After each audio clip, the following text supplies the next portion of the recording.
লেখিকা সুপ্রিয়া ঘোষের আভিজাত্য। শহরের কোলাহল থেকে একটু ভেতরে মুখোপাধ্যায়দের সেই পুরনো আমলের তেতলা বাড়িটা আজও মাথা উঁচু করে দাঁড়িয়ে আছে। সাদা চুনকাম করা দেওয়ালে শ্যাওলার হালকা প্রলেপ পড়লেও আভিজাত্যের খামতি নেই।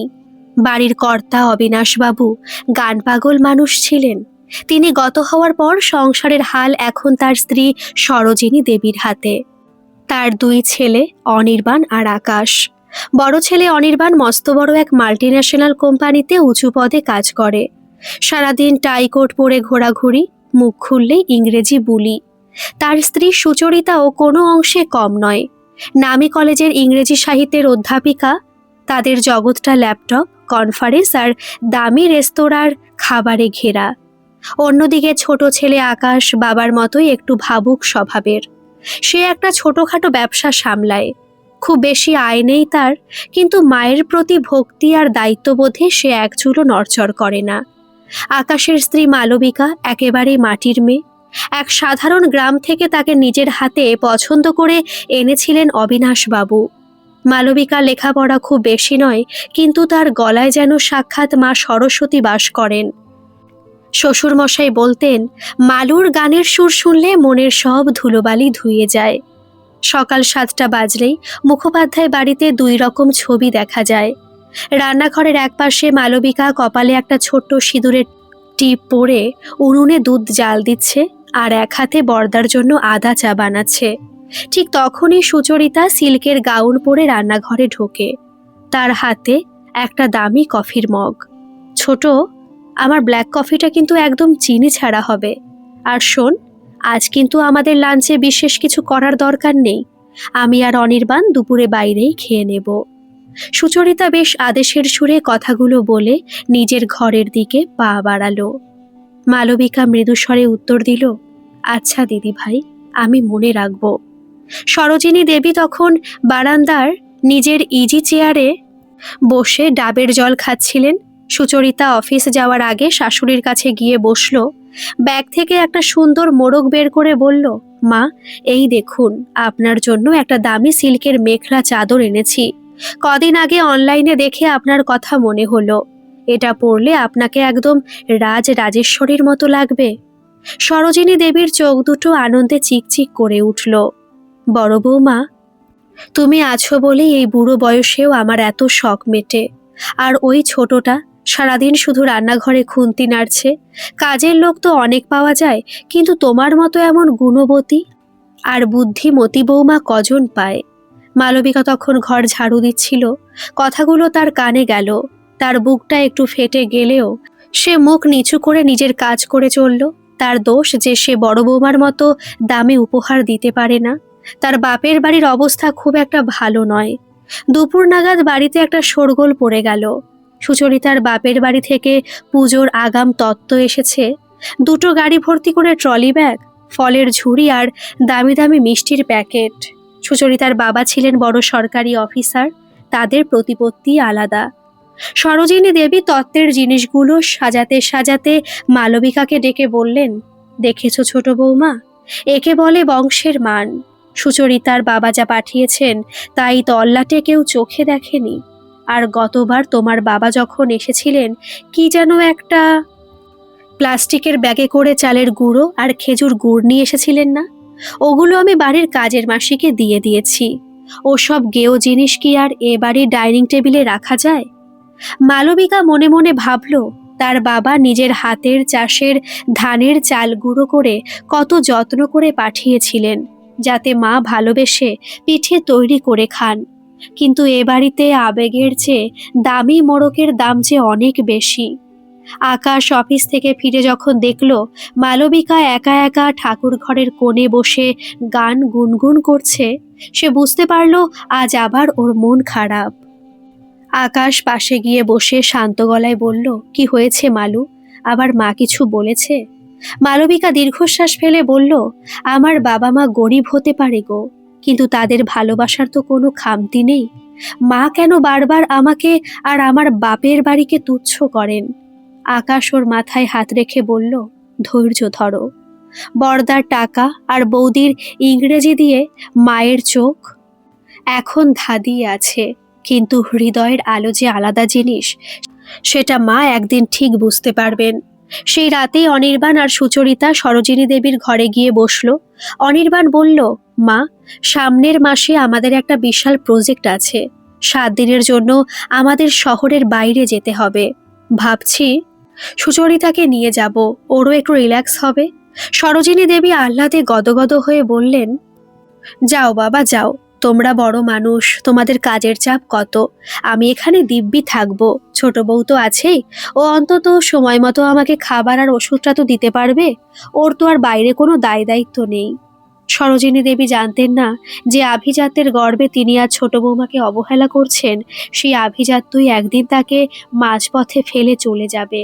আর যাকে তিনি বাড়ির কাজের লোক ভাবছেন, সেই মেয়েটি হবে তার শেষ ভরসা। পুজোর আর মাত্র কয়েকটা দিন বাকি। আকাশ পরিষ্কার হয়ে পেঁজা তুলোর মতো মেঘ দেখা দিয়েছে। আর মুখোপাধ্যায় বাড়িতে তোড়জোড় তুঙ্গে। এ বাড়িতে পুজোর হপ্তাখানেক আগে থেকেই সাজো সাজো রব পড়ে যায়। তবে এই ব্যস্ততা প্রধানত বড় বৌমা সুচরিতাকে কেন্দ্র করে। সে এবার পুজোয় কোন দিন কি দামি শাড়ি পরবে, অনির্বাণ কি পাঞ্জাবি পরবে, তাই নিয়ে লম্বা তালিকা তৈরি হচ্ছে। সকাল থেকে মালবিকার নাভিশ্বাস ওঠার জোগাড়। সারা বাড়ির ঝুলঝাড়া, আলমারি পরিষ্কার করা থেকে শুরু করে জানলার পর্দা কাচা, সবই তার একার কাঁধে। সুচরিতা তখন নিজের ঘরে এসি চালিয়ে রূপচর্চায় ব্যস্ত। সে বলে দিয়েছে, আমার এই দামি স্কিন ট্রিটমেন্টের সময় যেন কেউ বিরক্ত না করে। দুপুরবেলা সরোজিনী দেবী নিজের ঘরে বসে বড় বৌমার সঙ্গে খোশ গল্প করছিলেন। ঠিক সেই সময় মালবিকা এলো 1 ঘটি জল আর 1 বাটি কুচো শশা নিয়ে। মা, অনেক বেলা হয়েছে, রোদও চড়েছে, এই শশাটুকু খান, শরীরটা ঠান্ডা রাখতে হবে তো। মালবিকা বাটিটা পাশে রাখলো। সরোজিনী দেবী বিরক্ত হয়ে বললেন, রাখো তো বাবু তোমার শশা। সুচরিতা আমার জন্য কোল্ড কফি বানাচ্ছে, ওটাই খাবো। আর শোনো, কাল যে তোমার বাপের বাড়ি থেকে লোকটা এসেছিল, সে ওই কি ভাজাভুজি আর মিষ্টি দিয়ে গেছে কেন গো? এই ভ্যাপসা গরমে ওসব খেলে অম্বল হবে না? ওই প্যাকেটটা আমি পচা বামুনকে দিয়ে দিতে বলেছি। মালবিকা এক মুহূর্ত থমকে দাঁড়ালো। ভাজাভুজি বলতে নিমকি আর ভুজিয়া, যেগুলো তার মা নিজের হাতে উনুনের আঁচে ভেজে পাঠিয়েছিলেন। মায়ের ইচ্ছে ছিল বেয়ান যেন একবার চেখে দেখেন, কিন্তু সে কথা বলার সাহস মালবিকার হলো না। সে শুধু আঁচলে হাতটা মুছে ঘর থেকে বেরিয়ে গেল।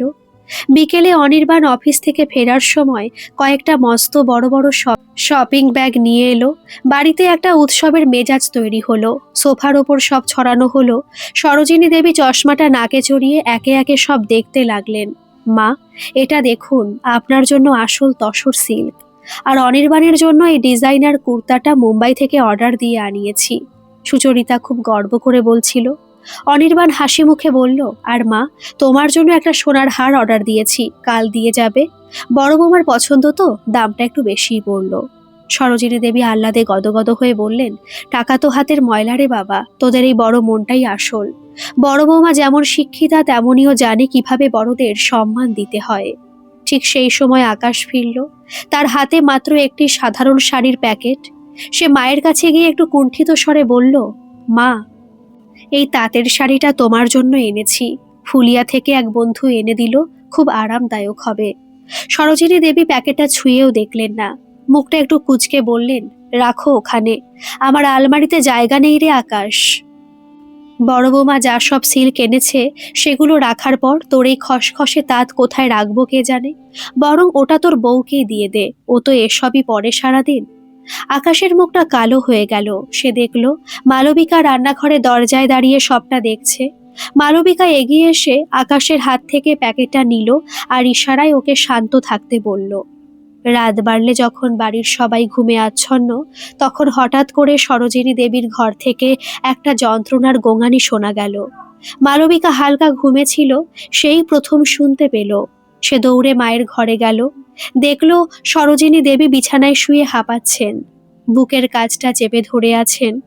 মালবিকা চিৎকার করে ডাকলো, বরদা, দিদি ভাই, ওগো শুনছো, মা কেমন করছেন? সবাই ছুটে এলো। অনির্বাণ বিরক্ত হয়ে ঘড়ি দেখল। উফ, রাত 2টো বাজে। সুচরিতা, দেখো তো মায়ের কি হয়েছে, হয়তো দুপুরে রিচ খাবার খেয়ে অম্বল হয়েছে। সুচরিতা দূর থেকে দাঁড়িয়ে বলল, আমি কি করে বুঝবো? আমি কি ডাক্তার? অনির্বাণ, তুমি বরং ছোটকে বলো একটু জল ছিটিয়ে দিতে। আমার কাল সকালে একটা ইম্পর্টেন্ট ক্লাস আছে, ঘুম না হলে মাথা ধরবে। আকাশ ততক্ষণে মায়ের মাথায় জল দিচ্ছে। সে অনির্বাণের দিকে তাকিয়ে বলল, দাদা, মায়ের অবস্থা ভালো মনে হচ্ছে না, একবার ফ্যামিলি ডাক্তারকে ফোন করো না। অনির্বাণ হাই তুলে বলল, এখন ডাক্তার পাওয়া যাবে না। আকাশ, তুই বরং কাল সকালে হসপিটালে নিয়ে যাস। আর মালবিকা তো আছেই, ও সারা রাত একটু সেবা করুক, আমরা বরং একটু ঘুমিয়ে নিই। মালবিকা অবাক হয়ে দেখল, যে বড় ছেলে আর বড় বৌমার জন্য মা সারাদিন গর্ব করেন, তারা বিপদ দেখে ঘরে দরজা বন্ধ করে শুতে চলে গেল। শুধু সে আর আকাশ মায়ের দুপাশে বসে রইল। মালবিকা সারা রাত মায়ের পা টিপে দিল, বারবার ভিজে কাপড় দিয়ে কপাল মুছিয়ে দিল। ভোরবেলা যখন সরোজিনী দেবীর জ্ঞান ফিরল, তিনি দেখলেন মালবিকা তার কাছে আধো ঘুমে পড়ে আছে। তার মনে একবারের জন্য প্রশ্ন জাগল, সুচরিতা কোথায়? কিন্তু পরক্ষণেই ভাবলেন, আহা, ও তো শিক্ষিত মানুষ, খাটুনি সইবে কেন? সেবা করার জন্যই তো ছোট বৌমা আছে। তিনি তখনও বুঝতে পারেননি এই সেবাটুকুই তার জীবনের শ্রেষ্ঠ সম্পদ হতে চলেছে, কারণ ভাগ্যদেবী তখন হাসছেন। বড় একটা ঝড় যে একেবারে দরজার গোড়ায় দাঁড়িয়ে। পুজোর আর মাত্র 3 দিন বাকি, সারা শহর আলোয় আলোয় সেজে উঠেছে।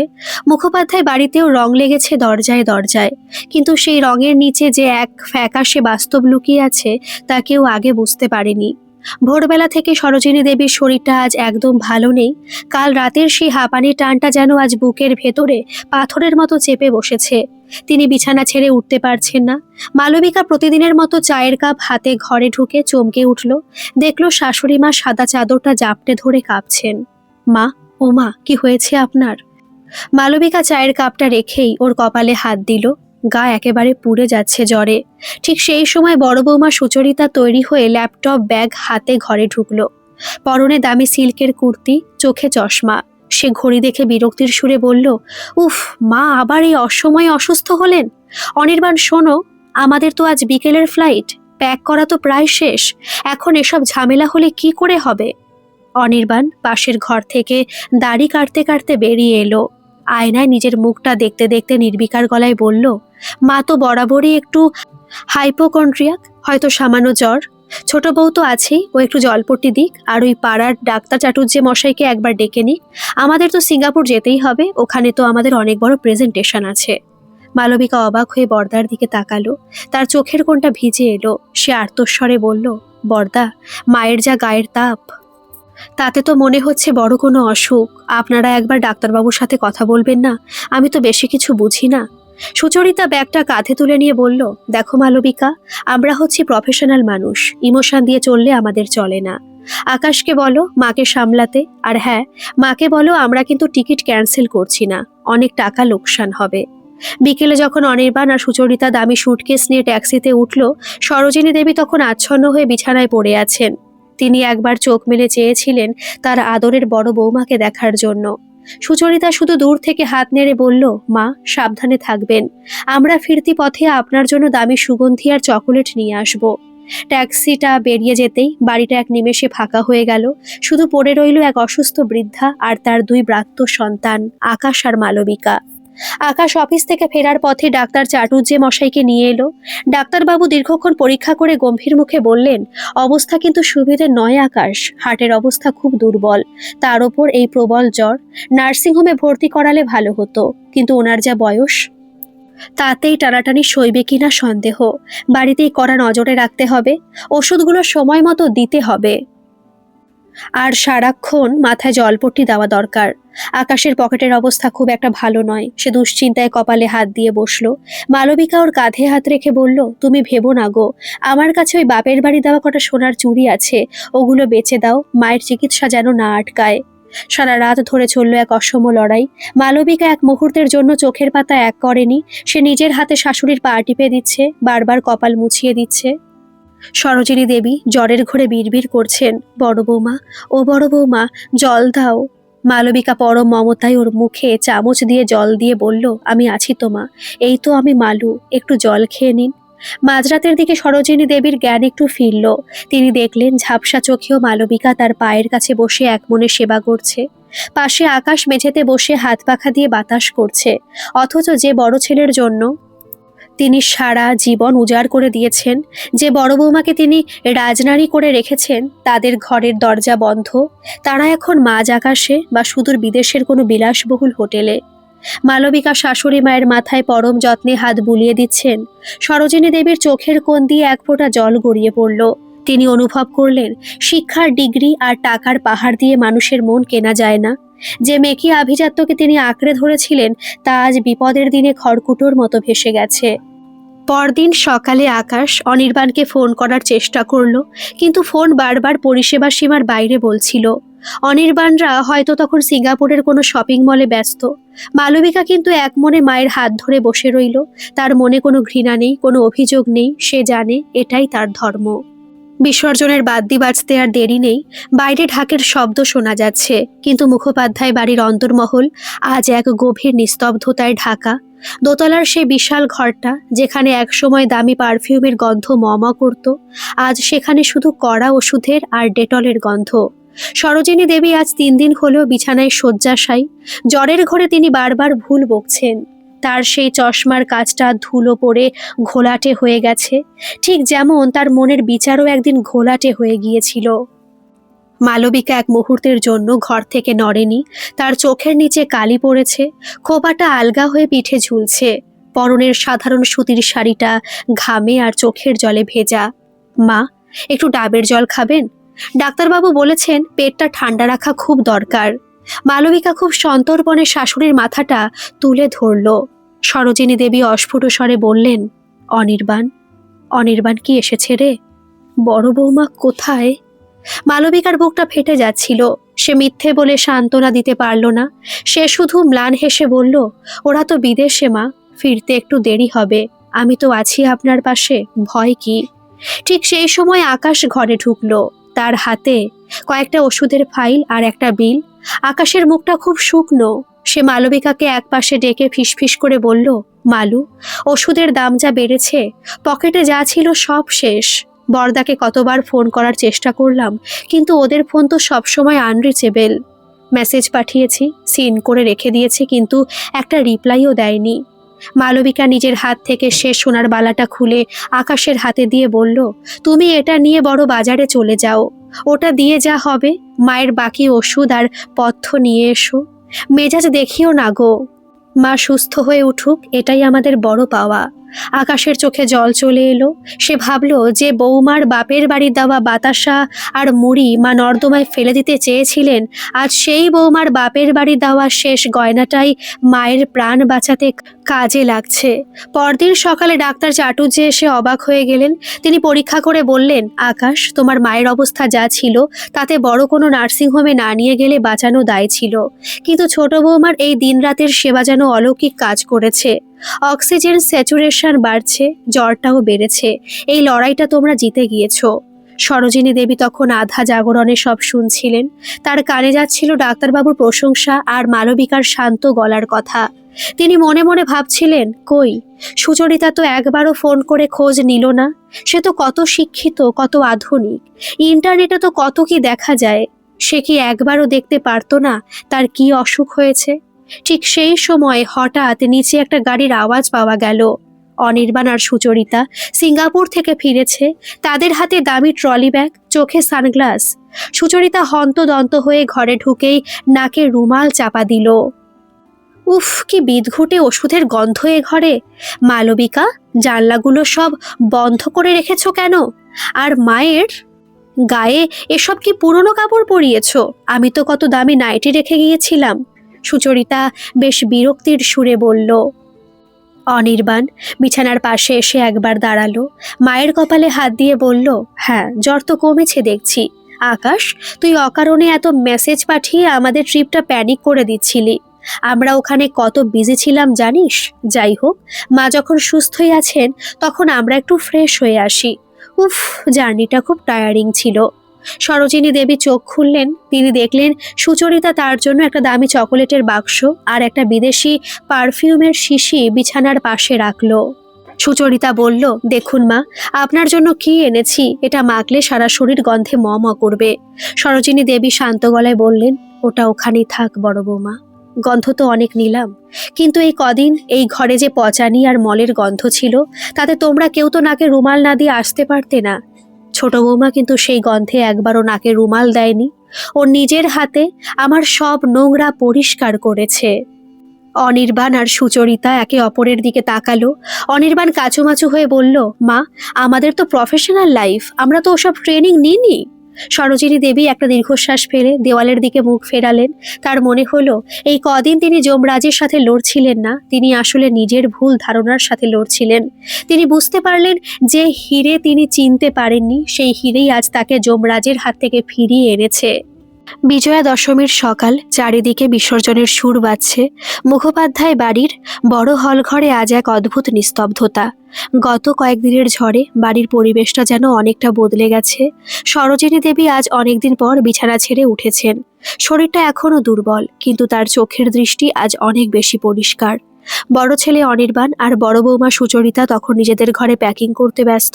তারা শহরে নিজেদের ফ্ল্যাটে চলে যাওয়ার তোড়জোড় করছে। সুচরিতা আয়নার সামনে দাঁড়িয়ে নিজের দামি লিপস্টিক ঠিক করতে করতে বলল, অনির্বাণ, মা তো এখন ভালোই আছেন। মিছিমিছি এখানে থেকে সময় নষ্ট করে লাভ নেই।